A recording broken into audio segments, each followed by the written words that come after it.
You're watching Open House NYC. Right now, I'm coming to you from the 54th floor of 157, a new soaring residential tower in Midtown located near Central Park, as you can see.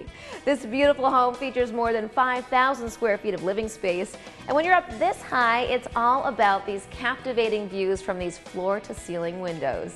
The sun-drenched space has 5 bedrooms, 5.5 baths, and a gourmet kitchen that would make any professional chef swoon. It's the ultimate in luxury living. Let's get started with architect Gordon Kahn. He's been featured on George to the Rescue and HGTV's $1 Million Contractor. Today he's taking us on a tour of a renovation project he recently completed on the Upper West Side.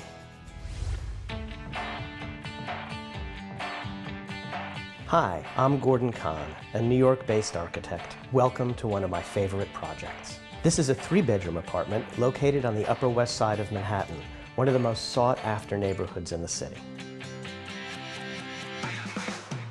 When you first enter the apartment, you arrive in this entryway, and it has the most classic city view you could imagine, the American Museum of Natural History.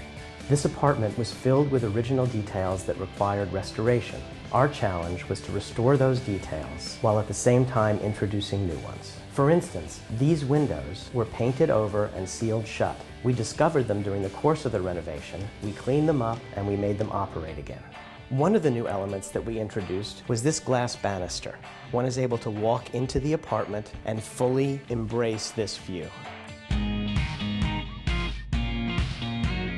It's unusual to have double-height spaces in a New York City pre-war apartment building, and it's really quite magnificent. However, at the same time, it presents challenges. When a space is this high, people don't always feel comfortable sitting in it. So I incorporated horizontal lines. One example of this is the top of the stair rails. These horizontal lines give the room itself scale.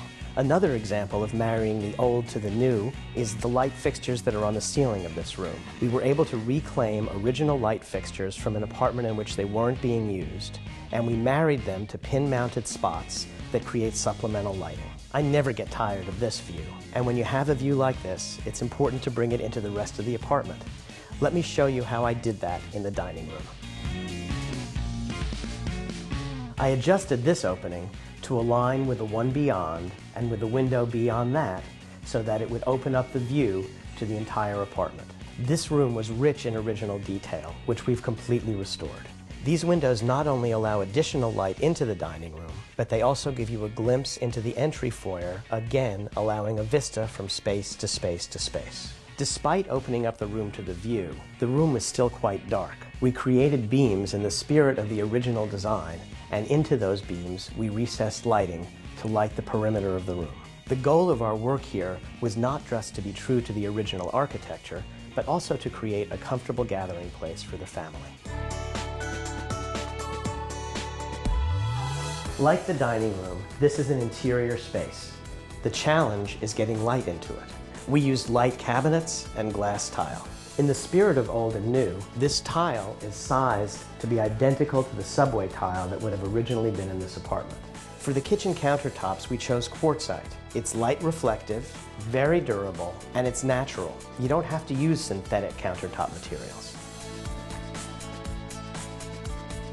In Manhattan, where spaces are constricted, it's so important to create vistas from room to room and from within the apartment to the outdoors. It makes spaces that much lighter and that much more livable. Thank you for coming today.